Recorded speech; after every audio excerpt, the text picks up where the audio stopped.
BeanDad, Justine Sacco, that woman who had fun sitting in the backyard with her husband once on Twitter. These are people we would call the main characters of the internet. Everyone wants to know what their deal is. Everyone gets really mad about it. Their whole lives typically get ruined. Today, we're going to be talking about how that keeps happening and why it's a little different now than it used to be.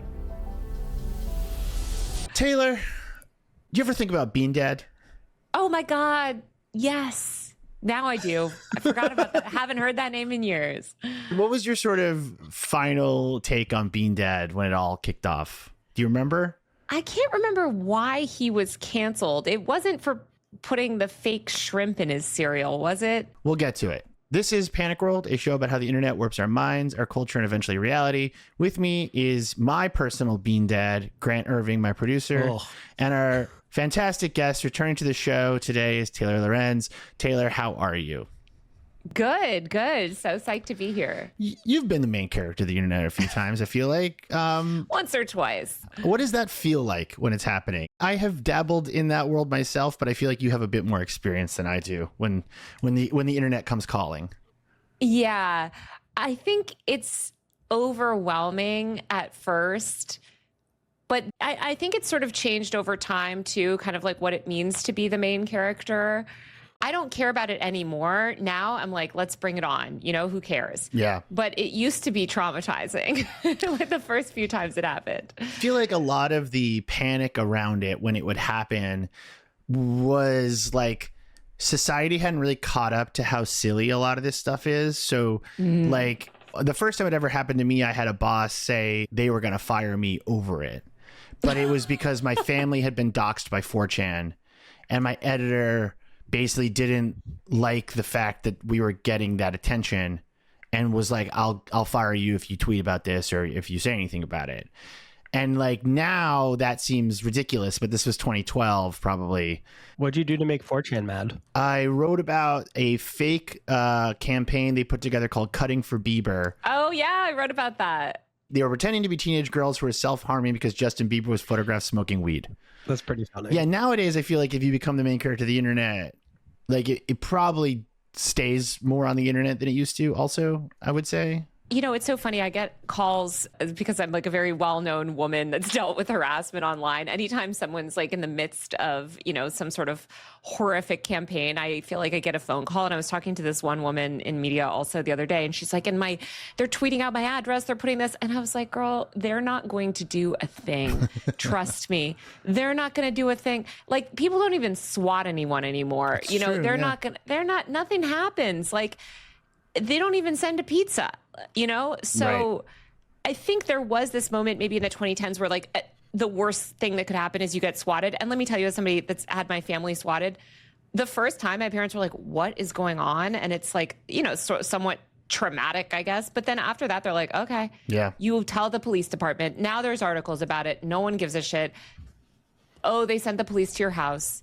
And it's horrible. Like somebody can, you know, people have been shot and died, but I just think there's so much awareness of it now. And because it's a federal crime, that people don't do it anymore. So that was always like the one thing that they had that was scary, right? Like, you know, for instance, if you got doxxed and the 4chan people were coming at you, like swatting was this like one thing that they had. Yeah. They don't really have that anymore. So now it's just like, what are you going to do? Yeah. You're going to fly to LA and what? Yell at me? No, you're not. You don't leave your house. I remember in 2019, someone tried to like call in a bomb threat to my apartment. I guess they were gonna like call the police and say that there was like a bomb there or something. Yeah. But they got the wrong address and they did it to like a French restaurant down the street. And I've always felt very bad about that. Did you tell them? The French restaurant? Yeah. No. Did you like give them extra business? No, the pandemic had started and I think, you know, so this would have been 2020. And I think I figured like no one was there because of lockdown. So I was like, sure. That's fine. Sure. The thing is, people also understand the concept of prank phone calls. Yes. And I think I've had them try to do things like this to me before or like call the employee and people are like, this is a prank call. Right. You know, like show me some evidence that you're serious or get out of here. Yeah. I think the fact that these sort of tactics have bubbled their way all the way up to like the highest levels of government, and this behavior means that like everyone kind of writes it off as being silly and wacky. Like I mean, and I don't want to like, you know, diminish this sort of thing when it happens to the average person, which is sort of what we're talking about today, the main character effect, which I want to get to this in just a second. But like, yeah, the whole world has sort of gotten used to it to a degree. But to start properly, can you define what you sort of think of it meaning when you say like someone has become today's main character?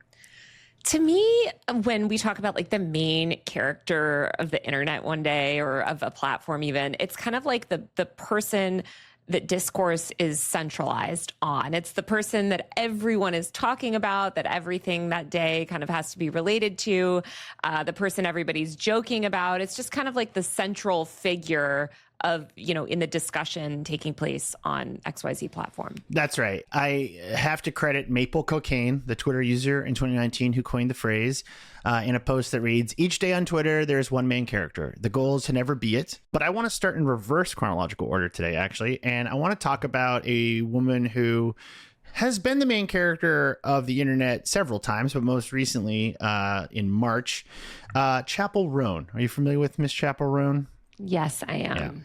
Of course. And so I am, of course, talking about the incident in Brazil, where on March 21st, 2026, Brazilian soccer player Jorginho Frello makes an angry Instagram story about Chappell Roan, saying that her security guard intimidated his stepdaughter at a concert in Sao Paulo. And from Cosmo at the time, Frello's post reads, "During breakfast, the artist walked past their table. My daughter, like any child, recognized her, got excited, and just wanted to make sure it was really her. And the worst part is she didn't even approach her. She simply walked past the singer's table, looked to confirm it was her, smiled, and went back to sit with her mom. She didn't say anything, didn't ask for anything. And then the security guard came over and was very aggressive. And then basically Chappell Roan had to sort of say, like, I don't know what you're talking about. And I guess like the reason I wanted to start here was, why do you think Chappell Roan is so often sort of dragged into these like multi-week scandals? I think we need to distinguish some nuance here, because while anybody can theoretically become a main character, we also have coordinated harassment and smear campaigns against women. 100%. And I think making a woman a main character is a way to enact those smear campaigns. That's why I've been the main character so much. It's often because some bad faith actor is intent on smearing me for an article I wrote or something I did or whatever. They don't like me for whatever reason, Tucker Carlson, who knows. So I think with Chappell Roan, like, she triggers a decent amount of people who very frequently manufacture main characters, and that is the right-wing internet and the like centrist liberal internet. Both of those like factions online, I feel like, are main character drivers. And she's a lesbian woman. Right. And she's also, a third group that often manufactures main characters are like, I don't know if it's like stan accounts, but like this like hyper online kind of like groups of community, like hyper online groups of young people, I guess you could say, that really like to participate in discourse. Yeah, I think that's actually the least talked about dimension to this, which is that like it is not just that there are fans of pop stars or actors or whatever. There are also anti-fans or people who believe that like their fandom has to come at the expense of someone they deem like a rival. So like if an Olivia Rodrigo stan sees that Chappell Roan is being called out by a Brazilian soccer player, they're going to jump on it because they see it as a victory for the Olivia Rodrigo fandom. This is sort of the dynamics that are tearing apart the fandom for the show The Pit right now, because all the different actors have different fans, and they believe that like their screen time is based on like, you know, whether or not that person's a good person in real life or whatever. Wait, it's so crazy you bring that up, because I had to mute The Pit on Twitter. Like I felt Awful. crazy. Speaking of sort of anti-fandom, I see this. I do think that Chappell Roan also, not only is she's a pop star, but she's a political pop star. And she very famously came out in support of, you know, Palestine. She said that she wouldn't necessarily endorse Kamala Harris, even though she eventually voted for her. So you have blue MAGA people. Oh, yeah. And the right. And let me tell you, as somebody that like, you know, that engages with those people a lot, like they are also hype. They are just as online as like a Sabrina Carpenter stan account. And so 100%. you have, I just think like all these groups kind of poised to jump, you know, when there's anything that's the matter, you know, that comes out that's seemingly negative about her. Do you think Chappell becoming a main character today is different than like the history of a main character? I put Chappell in the realm of the like Blake Lively, Amber Heard, Meghan Markle, like kind of like burn the witch type Yes. campaigns. It's like celebrities are getting roped up into these like internet campaigns. I kind of think of it as like they have figured out how to weaponize what happens to normal people to celebrities. I think there's like two directions where it's like a random woman is now being held to the same media standards as someone like Chappell Roan if they go viral, or even if like someone just finds their video and makes it go viral. But then also like the things that a female celebrity can be canceled for or made a main character for have degraded to the level that we're like using to go after a woman who has like, you know, an argument on an airplane. Yeah. It's weaponized both ways. Yeah, it's just it's flattened like everything else. And just to put a bow on this, Jorginho eventually said that this whole thing was a misunderstanding. Of course, he waited like 2 months to say that, but we now know that none of this like really mattered or happened. But it is, I think, an important story to start with, because as we go further back, the pattern that you talked about, where it's like almost always women that find themselves at the center of this, is like overwhelmingly true. For every one BeanDad, there are dozens and dozens of Chappell Roan. So a couple years before, you know, our most recent Chappell Roan incident, we get in June 2024, YouTuber is interviewing people on the street in Nashville, and a woman named Haley, who spells it the wrong way, tells the YouTuber that she wants to spit on that thing. Some people love it. Some people think it's like ironically great. This is when Max Reed coins the term Zinternet to sort of describe the like subterranean America 2 spaces online that we can now see more clearly. But I would argue that she becomes a main character of the internet. She gets her own crypto coin. I mean, did you ever eat lunchly and watch Talk Tua? I did watch a live taping of Talk Tua. How was it? How did you like it? You know, it's made for a certain community, I think. Maybe not. I don't know who. Yeah, I would say that's right. There's also, I think, by the time we get to like 2024, the post-pandemic era, we get people who want to become the main character, realize that there's like monetizable opportunities here. A really good example we found was the TikToker Maddie Hart, who had a epic TikTok story I'm going to share with you right here. My dad abandoned my family when I was 5 years old. That is a wife and 4 kids. He abandoned us and then pursued amateur breakdancing. This guy wouldn't pay my medical bills. Mm-hmm. Yes, of course. She goes viral. Right-wing media obviously becomes obsessed with her. She's like still posting kind of about her dad. But would you say it's correct to say that like users now can kind of gamify the right-wing attention and go like, oh, like if it pissed them off, like I can become famous? So I think that there's like a certain type of person and career that you can have where all attention is good attention. I mean, OnlyFans, I think of somebody like Natalie Reynolds, or Ava Louise, who just makes like rage bait, like, you know, they would love to be the main character because every time they're the main character, they get OnlyFans subscribers. So like they're able to monetize it. Outside of OnlyFans stars, I think it's mostly negative to become the main character because I think people think you can capitalize on it a lot more than you ultimately can capitalize on it. And look at someone like Hawk Tua, like that's a perfect example of somebody that like She followed the playbook, she tried to do it all, and like I don't know that she's doing super well now.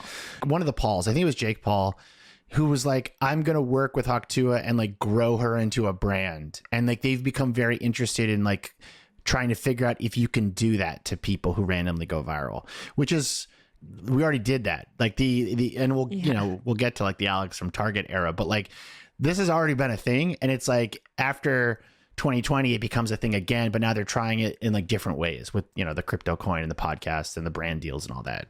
I think like the difference between like, since like, I think since the pandemic started, it's been this thing where there's just more awareness from people about the value of virality, but it's just like, oh, well, attention is good. I know Logan Paul is big. Attention is big. He has attention, therefore it's big. And it's like, if you actually know about the economies of the internet, you know that that's actually really rare and difficult. And the reason he has money is not because he went viral once in 2014 on Vine. It's because he's developed this like long, consistent sort of media career.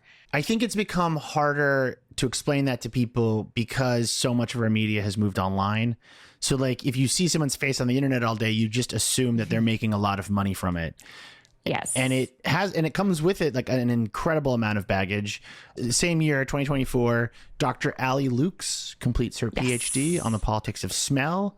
You remember this? Can you sort of describe what happened here?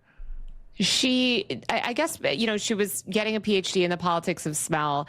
People, I believe it was conservatives, like got outraged that this even existed as something to study. To me, it's very silly because like we have people getting PhDs in the most like niche, random. That's right. Smelling like, studying lizard yawns or something. I don't know. That's how scientific discoveries happen. I agree. All PhDs are silly. I agree with you. But Allie's like, I think also she like leaned into it. She was responding online and she became this sort of like viral figure because of that. Yeah.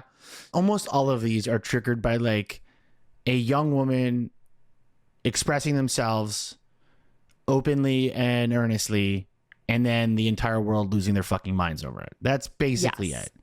Yes. They can be a very big figure like, a Chappell Roan or a Hawk Tua, but they can also just be like random people who express an interest. This one we have here is from 2023. This next one, Bailey Jesseret is the user, or Ben Hurd. And they wrote, sorry if this is rude or whatever, but I really hate people who refuse to endure even the tiniest bits of small talk. Can't tell you how many times I've walked up to a table at work and said, how are you doing? Only met with complete silence and a blank stare. 8,000 reposts and people having complete meltdowns over it.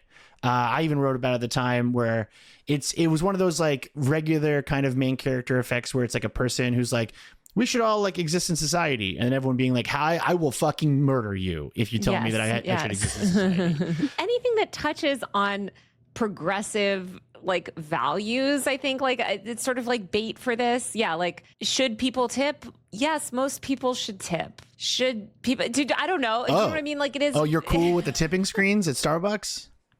Wow. No, I know. It's all crazy.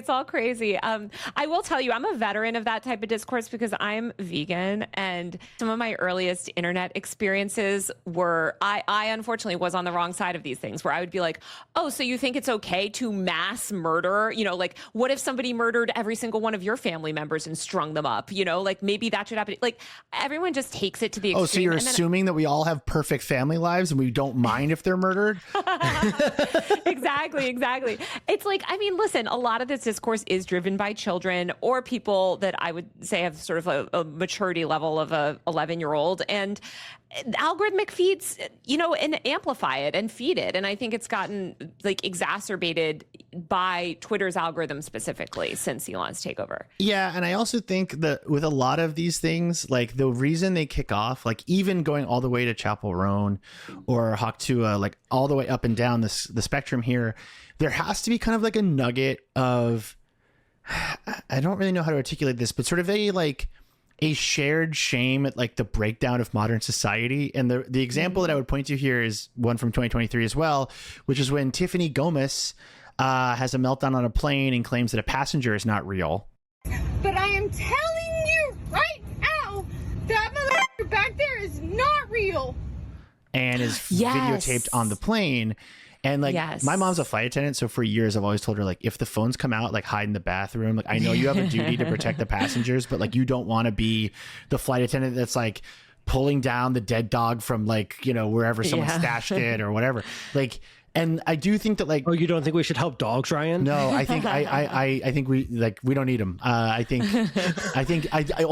just saw like a whole fucking meltdown about dogs at restaurants. Like, so yes, I mean, there's no. Okay, I know that is a problem. But what, dogs at restaurants? I live in LA where everything's like indoor, outdoor. And listen, if you have a dog in an outdoor restaurant, I think that's totally fine.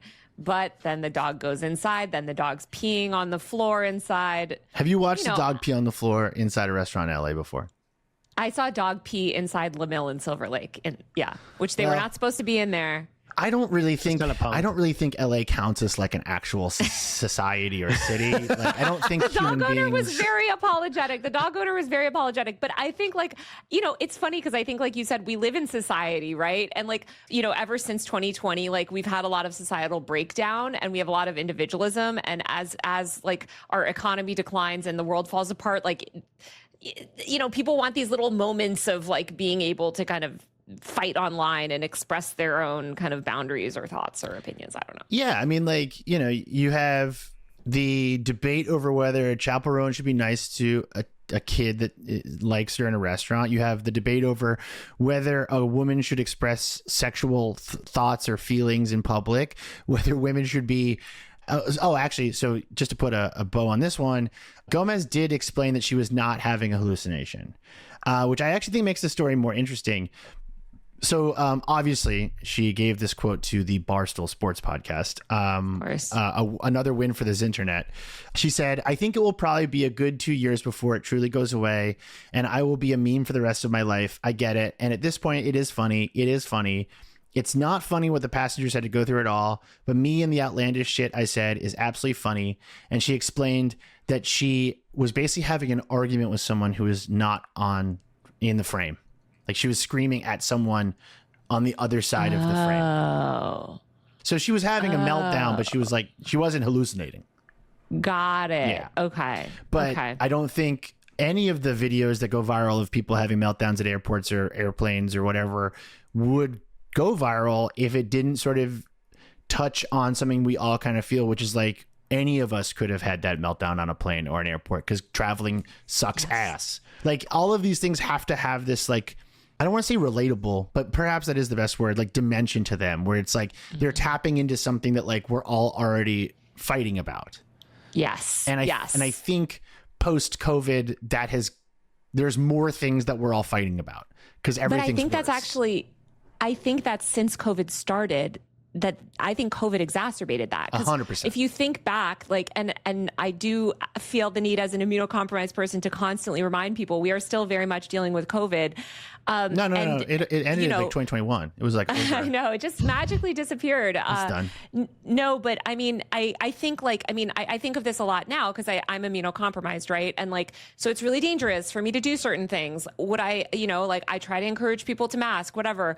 But I think when you think back to kind of like early 2020, we had this like brief, maybe like 48 hours when people were like, oh, kumbaya, whatever. And then very quickly we started to see these like the Karen main characters, right? Or the main character of like, I refuse to wear my mask in the Starbucks or whatever. Yeah. Like, I think like that sort of energy like very much got its initial traction in the earliest days of the pandemic. And we're still experiencing the pandemic, but we're also still experiencing the craziness of this like internet enabled world that like, honestly, I think we've only barreled like further and further into. Like, I know we're all like technically less online theoretically than like April 2020, but we're almost like the internet is almost more embedded in our lives now. Yeah, it sort of feels like our eyeballs are pointing in two different directions and one of them is outside and one of them is online. And we're constantly living like that. And it's like very disorienting. And like the rise of the personality type you're describing, Grant and I did a whole bonus episode about the movie Eddington, which I think is like the best depiction I've seen yet of sort of the psychology of that moment. And after the break and a word from our sponsors, we're going to talk about sort of the initial, I'm using this term to mean that post the existence of COVID. So the initial post-COVID era of... What are you talking about? Why don't you just say what you're talking about, the dates that you're talking about? Are you talking about 2020? I'm doing a transition. We're going to be talking about the immediate main characters of the post-COVID era. Okay. Go to a break. Okay. Here's a word from our sponsors, PETA. One thing that always strikes me when we talk about this stuff is how we're constantly using systems that we don't really understand and can't really see the full picture of. Algorithms decide what we consume, platforms decide what gets amplified, and somewhere in the background there are countless companies tracking us, watching our behaviors, analyzing our moods and interests. And of course, random third parties collecting data on what we click, what we share, and what we're talking about. And that's why I think something like Surfshark VPN is just good digital hygiene. Whether you're digging through the weirdest corners of the internet like myself, or you're doing something as simple as using Wi-Fi in an airport, Surfshark encrypts your internet activity and keeps your private browsing private. If you spend as much time online as I do, you know that that's pretty important. I also love that it helps you get around geo restrictions. Now, I can't tell you exactly what you might be doing as you get around geo restrictions, but more and more, it's an important thing to be able to do. They're good for whether you're traveling or simply because someone has decided that the internet shouldn't be allowed to show you something. Surfshark VPN works across all devices. Your phone, your laptop, your tablet, basically every screen that you use to access the internet, Surfshark works perfectly on. If you want to make your online life a little less exposed, go to surfshark.com/panic, PANIC, and use the code word PANIC, PANIC.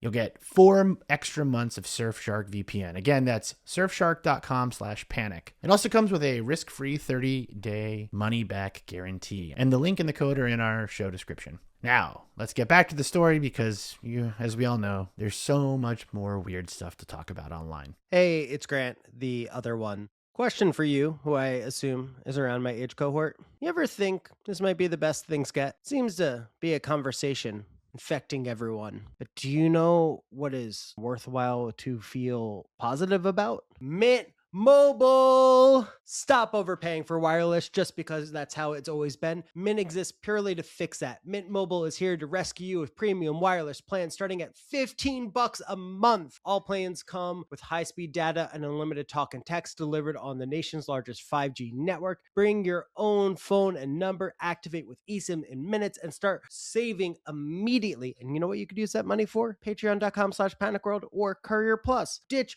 overpriced wireless and get 3 months of premium wireless service for Mint Mobile for $15 a month. All that savings could go to Ryan and me, and then we can all despair less at that where the time is passing in a way that we've never experienced until like yesterday. If you like your money, Mint Mobile is for you. Shop plans at mintmobile.com/courier. That's mintmobile.com/courier. Upfront payments of $45 for 3 months. 5 gigabyte plan required, equivalent to $15 a month. New customer offer for first 3 months only. Then full price plan options available with taxes and fees extra. See Mint Mobile for details.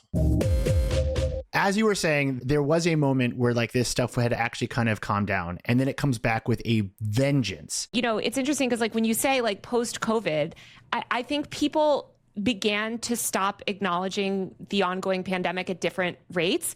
And when I've done interviews about this, like people will say, well, you know, in June 2020, post-COVID, or in 2024 post-COVID. And it's like, well, what are you talking? It basically just means for whatever person is saying it, it just means that's when they kind of decided to not acknowledge it anymore. And I think that that's not as much of a helpful framing as it is to talk about kind of like the very real, like cultural and political things that were happening during certain years, like 2022 XYZ, or 2020 when Biden, was elected or whatever. I personally am a COVID never happened truther. But I typically use it to mean anything after March 2020 is basically sort of this new world that we're in. And I think the world fundamentally changed. Yes, I think that we're in a pandemic panic world, a pandemic, or it sounds like the name of your podcast. Much like the name of this show. Exactly. I mean, you see so many memes about this online, right? People will be like, it doesn't feel the same since March 2020. Like we entered a time warp in March 2020. And it's like, yes, I would argue that's not only because of the ongoing like pandemic and health issues and decline of America, but also because we sort of like all pushed ourselves like 5 or 6 years into the future with like the internet. Like I think we just accelerated so many shifts that were happening on the internet by all getting online and almost never getting offline. 100%. And this like immediate new world. So like, let's go March 2020 to like sometime around the end of 2022 is a really interesting moment because TikTok is sort of at its peak. Elon Musk is sniffing around Twitter. He will eventually buy it in October of 2022. And one of the interesting edge cases of like pre and post Elon Twitter is the little plant mommy discourse. Do you remember this? Oh yeah. So for those who don't remember, basically this woman named Daisy Miller posts on Twitter when it's still like the last days of when it was still Twitter that she enjoys having coffee in the garden with her husband, and the entire internet decides that they're going to murder her and that she's a classist and that she should, go to jail. this is a sampling of what people were saying to her. This is cute and all, but did you think of all the people who wake up to work grueling hours, wake up on the streets alone or with chronic pain before posting this? You should be mindful next time before bragging about your picture perfect life. You might upset someone. Someone else said, I wake up every day with chronic pain and wash my OCD medication down with an iced oat milk latte, but whatever, potato, am I right? And it's just a lot of people being like, how dare you? Here's the thing that was interesting to me about that moment. That so quickly, so like there were a few people that initially said exactly like the stuff that you're saying, right? Like, how dare you? You know, you're lucky that you even have a house. Like most of us don't have houses, whatever. But then I think because there's enough sort of cultural awareness of this type of backlash, you had all of these right-wingers and these trolls posting content that was mimicking, that was mocking the real content that only a few people had posted, but they were like leaning into it. And then you had other people getting outraged at that joke content. And some of those people, Ryan, were shilling crypto coins. Oh, 100%. Because this was also like during the crypto sort of boom. And I just thought this is such a perfect encapsulation of like literally everything wrong, right? Like you have the bad people, you have the bad faith people, then you have the bad faith exploiting the bad faith people, then you have the bad faith people exploiting the media and writing the most extreme, like, how dare you throw out my, I have OCD, whatever. And it's like you click on that person's profile and they just want to get cited so they can pump their shit coin, you know? So it's like everything was so bad. Okay, so yeah, so this person has actually changed their account since they wrote the one about iced oat milk. This is Ryan Radia, who is an economics, charts, tech policy, urbanism, regulation, housing, transit person.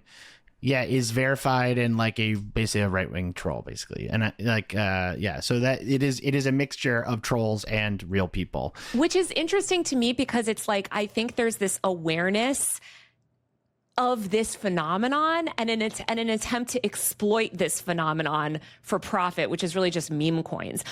So I can explain this one, actually. I'm just searching this other one just to be curious. Oh yeah, so the other person that we read from there is an engineer at Vercel, which is an AI company. So yeah, the majority of these people are like understanding how to game this system at this moment. The meme coin thing is really interesting because I was covering crypto basically right after lockdown was lifted. That was like my first sort of like post-COVID beat for a while. Going to these conventions, and I was sitting in all of these rooms with all of these different crypto people. And this big thing that they were obsessed with was scanning the internet every day for anything that could be a meme, and in their words, sort of like a trend, a meme, a main character, and immediately making shitcoins out of it to make it look like that person had created a shitcoin because they wanted to basically financialize internet trends. And that was like a concerted effort from the Web3 community to do that. And they're still doing it to this day. But now when someone like Hawk2a goes viral, there will be like a large chunk of that, like of those kinds of people who will be comfortable just making their own to get in on it. That's the pitch that I think the Jake Pauls of the world are making to them. Yeah, it's like basically like make your shit coin now because you've got the attention. Right. Or launch your OnlyFans now because you've got the attention, right. I guess, which... This like early 2020s main character style is like very different from the one we're in now because it is a lot more about like infighting, and it's and so the next example we had is in 2022. Anna Mardal argues that it's ableist for people to read books. Was this the person that was working for Lockheed Martin? Yeah. Incredible. Awesome. Yeah, it's awesome. Incredible. It's awesome. We find that out weirdly. Couldn't have made this in a lab. Well, so here's what's really interesting. Mardal is doxxed by Kiwi Farms, and that's how we find out that they work. Which, by the way, was this the post that started it all off? Wait, that one that you just had on, because I can't remember what she said to start it all off, or they. So the whole thing starts with the discourse around whether or not it's ableist to say that writers should read books. There's a thread going around mocking writers who don't read very much, and I'm not trying to haul out my soapbox, but this is ableist. Not everyone can read for pleasure. We're talking about writers here. Yeah. or indeed at all. Some of those people are writers. What? I agree. Yeah. No, I agree with that. Anyway, so I mean, you hate reading. Yeah, I can't read. Let me just tell you, I think this is so funny. I'm severely dyslexic. Whatever. This person posts this take. I understand why there was a reaction. So yeah, that was crazy. It's screenshot and passed around as sort of an example of the loony left. It's picked up by Kiwi Farms, who doxes Mardal and then finds out they work for Lockheed Martin. And then Mardal has to post a thread explaining that they're a legacy hire. I'll read it here. It's really good. I've been made aware that someone is trying to dox me and everyone I know in the process, so I might as well address some things here. I'm sorry I have to do this. And I should point out, like, Kiwi Farms is awful, and we hate Kiwi Farms. We hate Kiwi Farms. No one should, yeah. But guys, we're talking about a weapons manufacturer here. Yeah. So the ultra woke warrior Anna Mardal then writes, "I work at a large corporation, which I will not name. I work in software licensing, procuring text editors and code compilers for others. This is why I know so much about Creative Commons. For those that enjoyed that thread, I do not produce code for anything. I got this particular job because my family works for the same corporation." So they are saying that they are a Nepo baby hire at Lockheed Martin. And I can't get over this. I can't get over this. Yes. There's a couple of really great comments. This was one of those days on the internet, Ryan, where like I was like glued to the, like, I just was like, are you kidding me? Yeah, it's awesome. So this is one comment on the scandal at the time. It reads, "As a Twitter personality who organizes mobs to attack small accounts." Oh, right. That was another dimension of this, is that Anna Mardal was like very often being a woke warrior in other people's replies and sort of like tone policing and virtue signaling them and like sending harassment at them. So this person writes, "As a Twitter personality who organizes mobs to attack small accounts, I'm no stranger to bombing fenceless. That's why this summer I'm partnering with Lockheed Martin." So yeah, like I think this is like very indicative of this moment where the professionalization of this hadn't really hit yet. And so it is like largely like a person gets like the attention of an online mob and then things spiral out of control. And it is very based on sort of like early COVID era, like what you should be doing, shouldn't be doing stuff. Yeah. So here's one thing that I think that we started to see like really arise. And listen, it happened prior to 2020 because I don't know if you remember, Ryan, when I said we should ban air conditioning. I remember. I was being hyperbolic. Okay, guys, I don't want to do it. I don't want to do it. But I did, I was working in an office that had too much air conditioning and I was, decided to post that. So I'm not saying that there wasn't sort of discourse about this, but I think since really it was actually 2021 because Biden came into office immediately, sort of started to tell people that COVID was over, that it magically disappeared, whatever. But like you started to see the rise of a lot of hate towards disabled people and ableism, which is very real and 100%. horrible. And like, do you know what I'm talking about? Like, I just think that there's like a reason that a lot of this mocking of social justice warriors centers on ableism, because I think since 2020 and the racial justice reckoning and all this other stuff, joking about leftist policies or like over policing sort of some of that other stuff started to be seen as like less. I mean, people make fun of race too, but like, do you know what I'm talking about? Like, there's ableism is sort of constantly like leveraged as an example of like, this person's gone too woke. Yeah, I mean, the ultimate expression of it is the return of the R word, which like I find loathsome and have no patience for. I don't care what your politics are. Like, I don't respect you as a human being anymore. Yeah. Even if you're on my side or whatever. But I think you're right. I think there is something about like COVID happens and a lot of the sort of, let's for simplification call them main characters, or sort of like, discourse cycles that we see immediately after are clearly reflecting an uncomfortableness about that. And so you, and a sort of, it's like people don't know how to talk about it, so they can't talk, but they talk about everything else but it in a way. Yeah. And I think that has only gotten worse because like, it is still a part of our lives. It is still a thing that, people get, and it's going to be part of our lives until we ever deal with it. And I think people don't really want to face that. And so you have these little proxy battles around it. And as the world has become more reactionary and more right wing and, leading up to the second Trump administration, some of that is still around, but I think it is interesting that it starts to become almost solely focused on like whatever a young woman is doing, we're going to burn the world down. The Gen Z boss and a mini, that whole thing.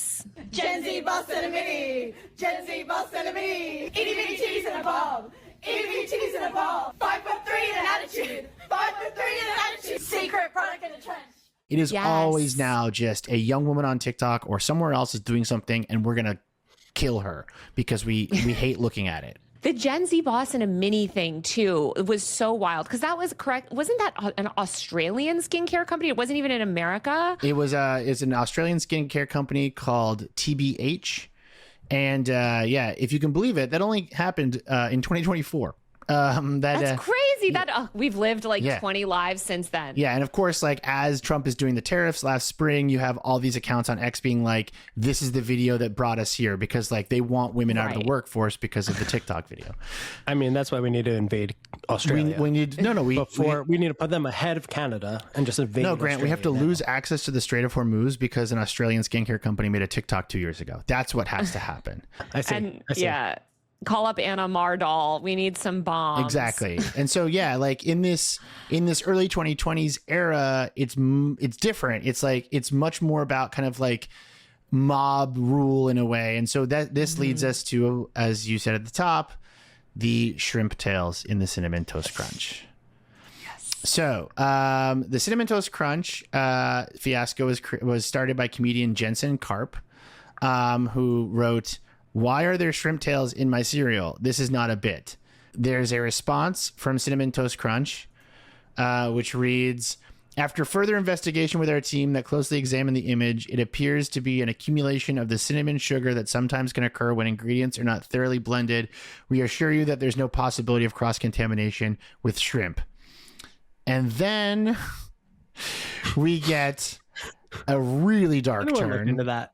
Do you remember what happens next in this story, Taylor? No.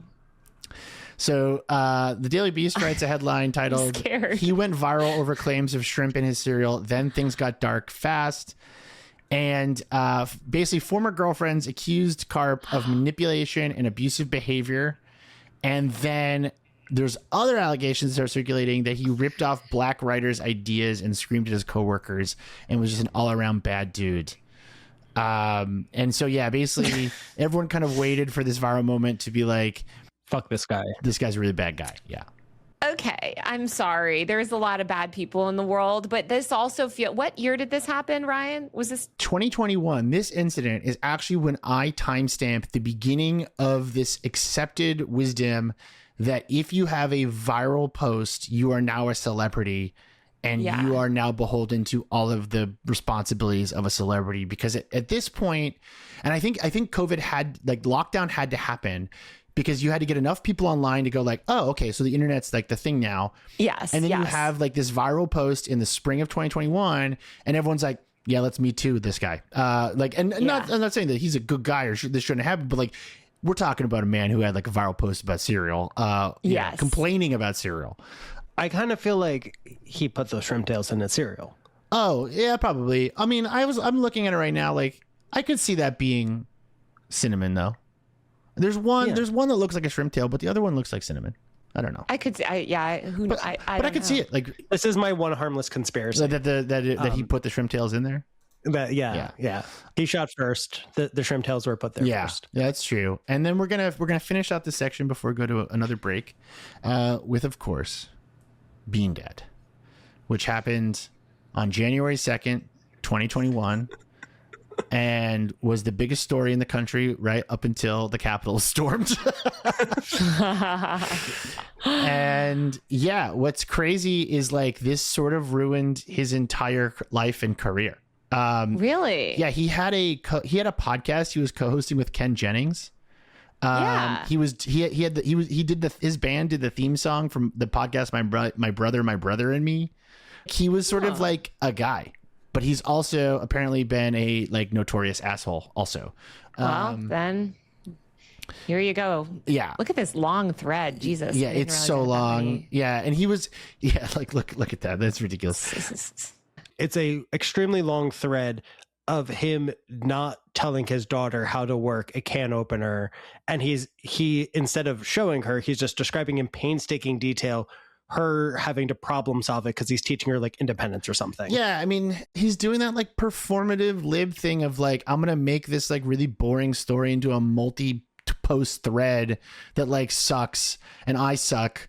And he later claimed that he received a visit from Child Protective Services. And he talks about all this in a 2023 podcast episode hosted by Amanda Knox, of course. And so, yeah, he had a history of like edgy, dumb, awful posts where, you know, he's writing things like to his friend, I'm going to rape you next time I see you. Or he's got a racist one where it's like maybe the white half of you, he's saying this to a mixed race person, maybe the white half of you that went to law school can get the black half out of jail on some boohoo technicality. Like he's clearly just like an idiot who's always been awful. Yeah. I don't know. Again, this is a guy that randomly went viral, like not to hold him to, you know. Yeah. There's a lot of people out there that are just kind of dumb, random asshole type people. You know what I mean? Like he's not committing crimes here. I remember being like, the reason I always come back to the story is I remember feeling like something had shifted and something felt very disturbing to me about this, where I was like, the sort of nature of I accidentally went viral shifts a lot. Mm-hmm. And it felt like, you know, we all go into lockdown, and then the world starts to come way more online. Mm-hmm. And a lot of the old kind of rules around how we would treat this sort of thing went out the window. Mm-hmm. Eternal September would be the term for this sort of thing. And I remember looking at this and just being like, I shouldn't know about this guy. Like, I shouldn't be aware of this man. Like, I don't really care. Yeah. But it was so intense. Like, it was a really, and then, you know, obviously it's ethered from the culture immediately after by something more important. BeanDad and Shrimp Guy were trying to go viral. Couch Guy and West Elm Caleb weren't trying to go viral. They were just, you know, in a place with a camera. And then you have women who were just kind of like posting like as if like they could just be like, hey, I accomplished something, or like, hey, I want to like chat with people about a kind of stories about our fucked up families. Mm-hmm. And like that was weaponized. Like I see these era shifts of intent and like what makes a main character at those different eras. You know, it's interesting to kind of consider intent of the main character. I wouldn't say that like BeanDad and Shrimp Dad wanted to go viral, certainly not in the ways that they ended up going viral. I think like 90% of main characters happen, probably 99% of people happen, like main characterization happens without consent. And I think it's like, I mean, did people want to share something funny? Like, sure, you know, West Elm Caleb and Couch Guy and these other figures, and for people that don't know, West Elm Caleb was basically a guy who dated a bunch of women that used TikTok who decided that he was shitty. Now, West Elm Caleb himself was not even on the internet. He exists as this like nebulous guy, although he did allegedly, I think, get fired for his job because of this sort of like cancellation that he endured. He worked at West Elm. And then the Couch Guy was just this guy who like was in a viral video and like didn't greet his girlfriend nicely enough in the video. And so people just sort of like parasocially decided they should break up. To me, like the point is more, I feel like when we talk about main character, we're talking more about like the reaction and like how the like internet writ large like treats individual figures that are thrust into our feeds for whatever reason. And like they're thrust into our feeds for different reasons. Sometimes they're just a woman that did something, you know, controversial. Sometimes they're a guy that thought that he found shrimp. Sometimes it's a guy that appears in a video that didn't, you know, whatever. But like, it's more about like the evolution of like, how do we treat this person? Yeah. And in terms of the gender thing, like men don't live well and they don't have good emotions. And the internet allows them to see that women can express themselves more earnestly, and it fills them with murderous rage. So if a woman feels comfortable being like, I looked pretty today, or I graduated from college, or I enjoy being in the backyard with my husband, there are a lot of men that become violently angry about that, but more and more, And there are like all kinds of trends sort of towards like more reactionary, right-wing, conservative, gender essentialism in America. It's also like a lot of young women who overlap with pop music stands as well, who get angry about this stuff. And so you were sort of returning to an environment that was very prevalent in the 2000s, which was if you put your face on the internet, you have asked to become victimized by other people. This was the psychology behind 4chan and Something Awful. And so we have moved back to that. And a thing that I've been cooking on for a little bit is I believe that that is actually a recession indicator. I was looking at research. Okay. I've been looking at research about the rise of like the first troll armies. And so Japan is like a really good one to look at. So the Neto Uyoku basically appear after an economic collapse in Japan. And I'm trying to find more data about this because I believe that like angry, sort of like faceless, anonymous trolling and sort of anger and resentment is actually an economic like feature and not something that is attached to like a social media platform or a type of posting. But I'm doing more research on that because I think it's really interesting. Wait, I love that. You have to dig into that. I'm so interested in that. Because it comes around every time like there's like a lot of economic disparity and it sort of thrives on resentment. And so you get like people being like, how dare you have a good life? Yes. An editor of mine years ago had this great line that I'm going to butcher that was something like, we will look back and realize that the invention of Instagram came immediately before the invention of the guillotine of the future. Once we can see the inside of people's homes, there will be an uprising and anger because they can see what they don't have. And it's something I think about a lot. Yeah. It's your theory of why the billionaires have all gone insane because now they're being hated individually. They don't realize it's because of sharing. Yeah, exactly. Yeah. Well, don't worry, guys. We're not going to be able to share anything soon. We're going to get a mass censorship and surveillance, and AI is going to, you know. I'm all for it. I think it's great. One thing that I'm curious your thoughts on too is like the summer of 2020 when it was like receipts culture. Let's dig up, like it was like cancellation. Like everybody was getting canceled for, you know, some very legitimate reasons. Some I would say not very legitimate reasons, but it was like, I feel like everybody started just digging everything up. Like this receipts, maybe Me Too was like a precursor to that, but it was like more around men. But like 2020, it was more like, I just think of like this era and I think of people that I know that were briefly main charactered or whatever, that like they were going back, they were pulling the posts, they were talking to the ex-girlfriends, they were talking to, I think of all, even like Reply All, right? And that cancellation or like, I don't know, like it feels. Oh, so you're friends with problematic people? No, but it just feels, well, yes, I guess I am friends with problematic people. It's almost like we're all problematic, Taylor. It's almost like we're all problematic. I'm definitely, you know, said some dumb shit. I wanted to outlaw air conditioning and murder people for that, you know? But it's so easy to just like pull up this entire list of like receipts online in a way that like, I don't know, like something since March 2020 or since really summer 2020, like it just feels like that is more normalized now. Like think of the internet like a physical space, like so like a big room, and there's a bunch of people who've been in there since the early 90s. Then you get a bunch more people who come in towards the end of the 2000s. And then the whole world shows up in 2020. And so you have a lot of people who are sort of used to the mechanics of it, understand it. And you have a bunch of people who have only heard about it or sort of seen it from a distance. And I think it's half the people who are already there going after the new people. And it's the new people who do not know what they're doing going after everybody and sort of aping the language of what they've seen before, especially with young kids, all the Zoom school kids who have nothing to do all day, but like sort of obsess over pop stars and fight with each other. Like the sort of Tumblr culture run rampant. All of that hits like a neutron bomb in 2020. Yes, I think that's a good way to put it. And we're going to find out if the pre-COVID era was any different. But first, a word from our sponsors. Okay. What's an air conditioning company? Oh God. I'll never live that down. People bring it up all the time. They're like, she says she cares about disabled people. Let's not forget she wanted everyone to die.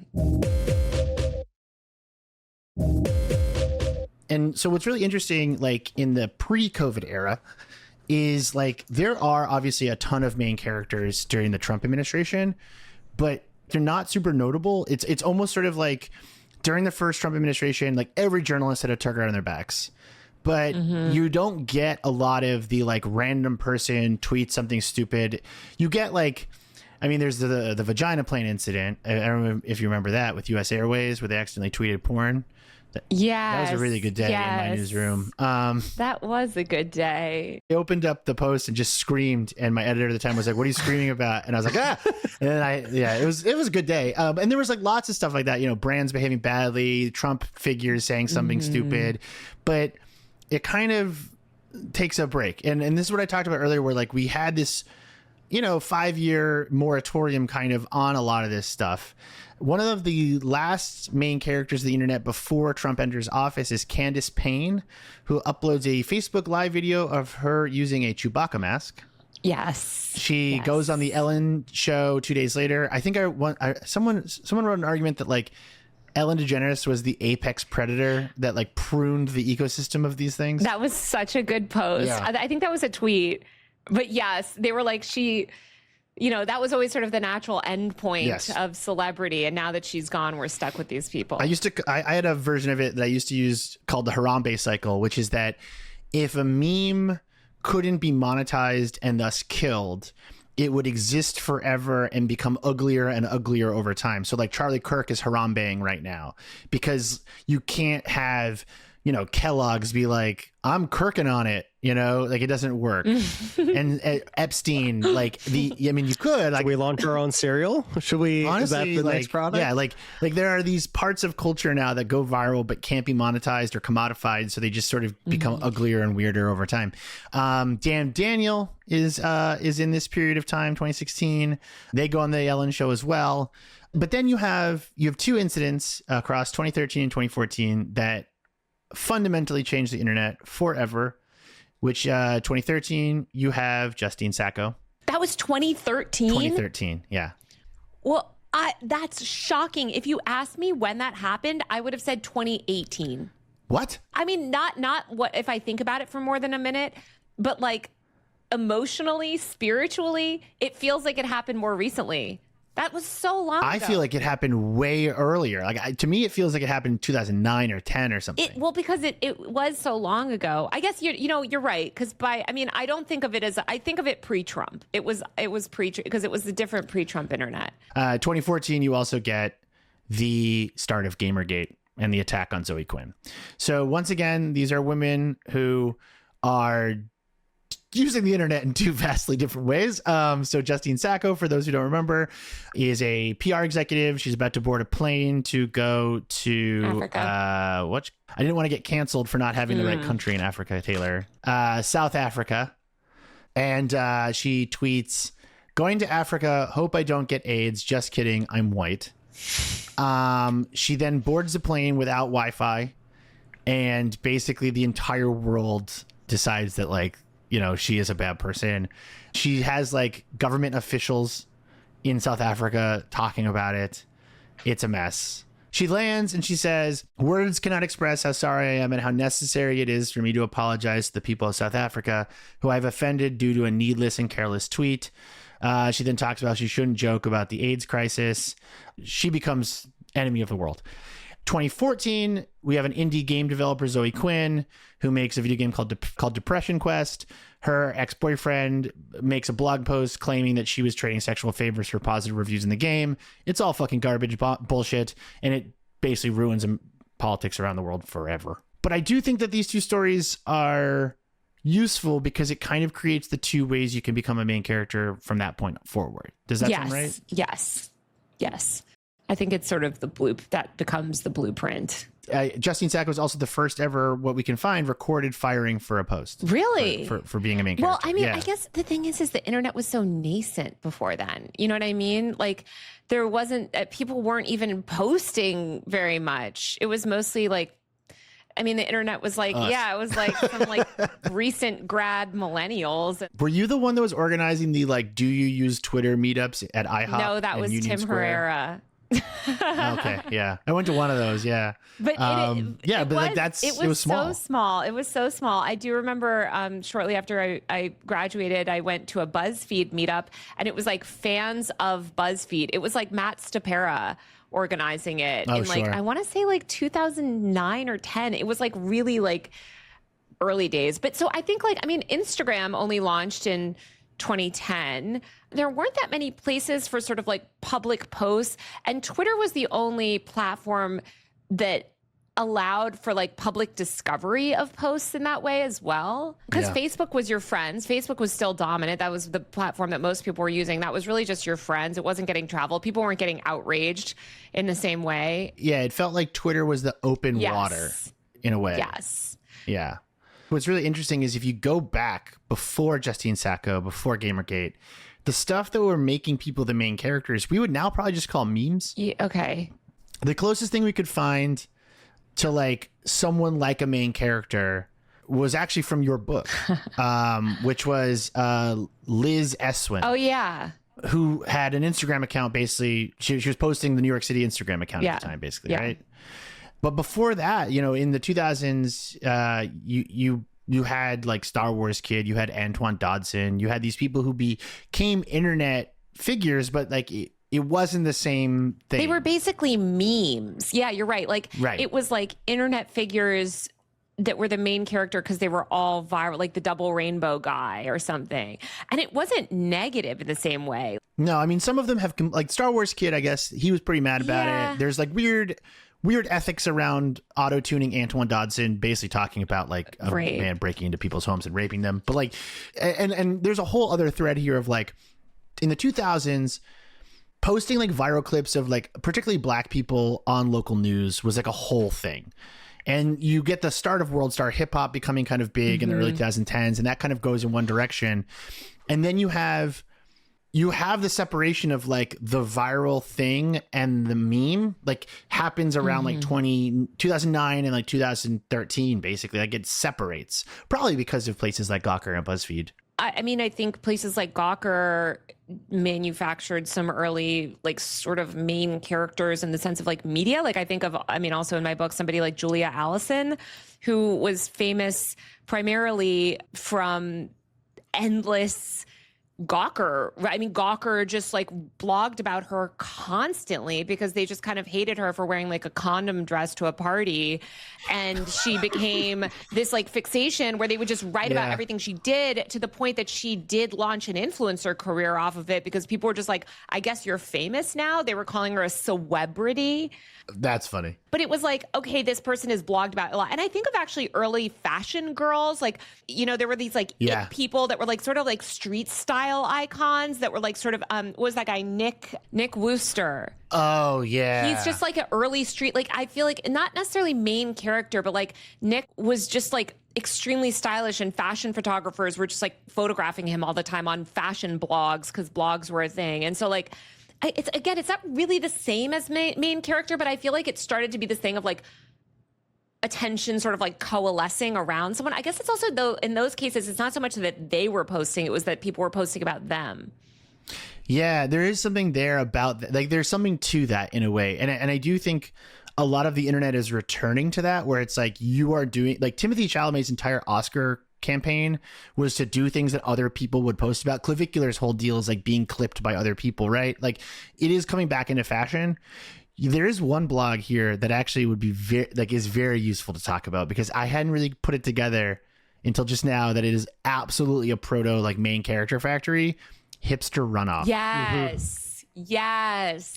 The sort of line from Hipster Runoff to Gawker is like so clear, where like, you know, you had this like basically like a harassment campaign against what's her face from Best Coast for like several years. Yeah. And Charles or whatever from Hipster Runoff was very, very aggressive at women in particular, like going after how young women were using MySpace and playing music and sort of doing that thing that is now, I think, becoming more fashionable again as well, which is like, I saw someone phrase this perfectly the other day, and I forget who said it, and I'm really sorry, but it was something like, basically, people are replacing the word bourgeoisie on the internet with women. Like everything that a woman does is inherently considered capitalistic, and thus should be ridiculed. And Carl's was very early being like, all of these women who are trying to make music, like putting like a Best Coast song in a car commercial or whatever, should actually die. Yeah. And I'm going to write about them all day long because of it. Yes.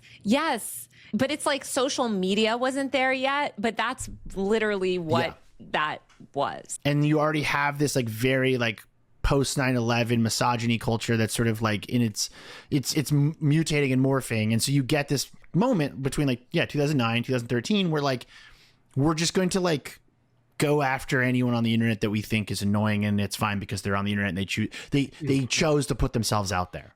I mean, so many early women dealt with that. This was also amidst, I think it was 2010 when the iPhone added the front-facing camera. But you saw the moral panic about selfies, and it would be like, look at this evil, child. This 13-year-old took a selfie at Auschwitz. Remember that girl? Oh, yeah. There was tons of those. And it was like this evil woman takes a selfie at this place. And it was like some teenage girl or young woman or something. And there would be like manufactured outrage. But like you said, Ryan, it was like this idea of like, well, you put your, you took a selfie and posted it. Yeah. Like you're sort of like ripe for the taking, which feels that way about Twitter too. It's like you posted that you had coffee in your garden. Right. It's come back around, and it's, I'd have to look more closely at a timeline of these things, but I do wonder if, I don't know why this comes to mind, but I sort of wonder if like Miley Cyrus twerking sort of like broke that entire, like that thing that it sort of stops being enough. Like you can't really say like, oh, like you took a selfie with like the dog filter from Snapchat on, you're a slut, because like the world had kind of moved on. Yeah. And so you get different kinds of main characters, but then you get this massive cultural reset like in 2020, and we're like dealing with all of this shit again, which is sort of breaking my brain a bit. Yeah, I feel like I used to have to like explain these things. And I mean, I also just don't know if it's just not my job anymore. And I thankfully don't work at like the New York Times where I have to like do a write-up about the latest online, blah, blah, blah.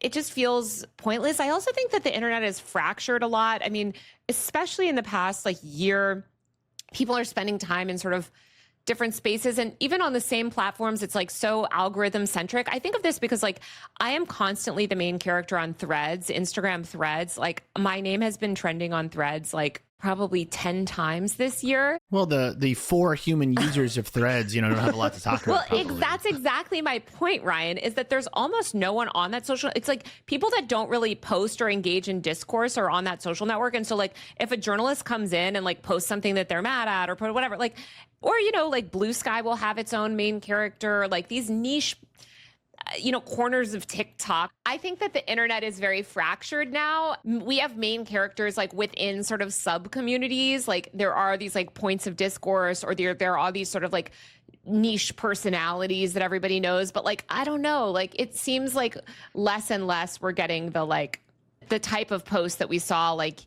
2020 to 2024, maybe. The fact that we are not getting like new women that X users are going after that they found on TikTok, to me is a signal that both TikTok and X are kind of losing their edge a bit in a way. Like I sort of use this as a watermark. It's like, oh, you get the Gen Z boss in a mini video in 2024. They're still talking about it a year later. They haven't found a new woman to sort of like prop up. And the question I have is like, does that mean that TikTok has lost its juice? Does that mean that X has lost its juice? Does it mean that both may be losing their juice? That's sort of the where my mind goes. Well, TikTok is losing its juice. I think it's kind of over. Yeah, I agree with you. It's interesting. Did you see that tweet from Twitter's head of product, Nikita Beer, saying that they were going to help, they were seeking to attract new communities such as women? Such as women. Dude. His whole like, journey of just recreating 2013 Twitter from first principles is so funny to watch. Like it just, I mean, one thing we didn't really talk about in the first section of today's episode, and we're sort of landing the plane here, listener, I swear, is like all of these different apps tried to become TikTok. Around 2022, 2023, you get the rise of Instagram Reels, Facebook Reels, X4U page. Everything is a short form video app. And now they're all sort of tied to that. the world is clearly shifting, the culture is clearly shifting, things are changing, and so all of them are kind of in a similar death spiral at the moment.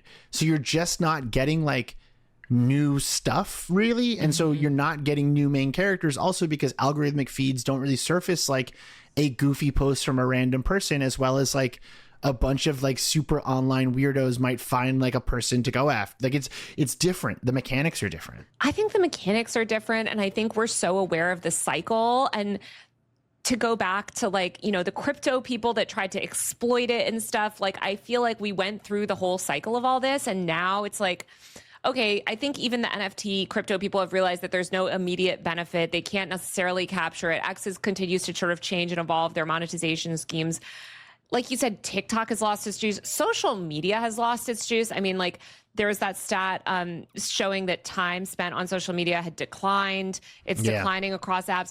I think also we're about to see it decline even further. We're seeing people actively becoming aware of how angry time on some of these apps makes them. Yeah. And so I think they're seeking to engage when they see these cycles of discourse, like they sort of recognize it maybe a little bit more instead of getting triggered. But it feels like we're moving towards a different internet, and that era of the internet feels dated, you know? Yeah. And that's something that like really can't be fixed or ignored. Like it just, there's a moment where we all go like, I'm not checking in on Foursquare again. Yeah. And you don't ever do it again. Mm-hmm. Like obviously Instagram like creates a check-in feature that you can use, and you're like, cool, I'll check in over here. And then you're like, no, I'm actually kind of done checking in. Yeah. And it's like, we can do our TikTok. And it's like, cool, I'll go and do my TikTok over there. And then one day you're like, I'm just not checking any of them. Mm-hmm. Same with, I think, like, here's my Twitter clone. It's like, cool, I can move my Twitter followers over. You know what? I actually just don't miss it that much. Mm-hmm. And it happens. It happens every generation. It happened with the MySpace to Facebook transition. It happened with the Snapchat to Instagram transition. It's happening again. And I think you're right. But you know what? I do think we will find new and probably more horrific ways to terrorize each other using technology, as always. And Taylor, I want to thank you for coming on the show, and we'll have you back once we figure out what the new version of that looks like. Thank you so much for having me. This was fun. If people want to follow you on the internet, where can they do that? If people want to follow you and make you the main character somewhere, come on over. That? Come out to Los Angeles. I live at just actually. I'm on YouTube, so please subscribe to my YouTube channel. And I have a podcast called Power User and a newsletter at usermag.co. So check it out. Thank you so much. Thank you again. Hey, it's Ryan. If you like what you just watched, subscribe to our channel and check out our other episodes. Not only will it help us grow, but each will help other folks like you who might need a little reminder to chill out and touch grass.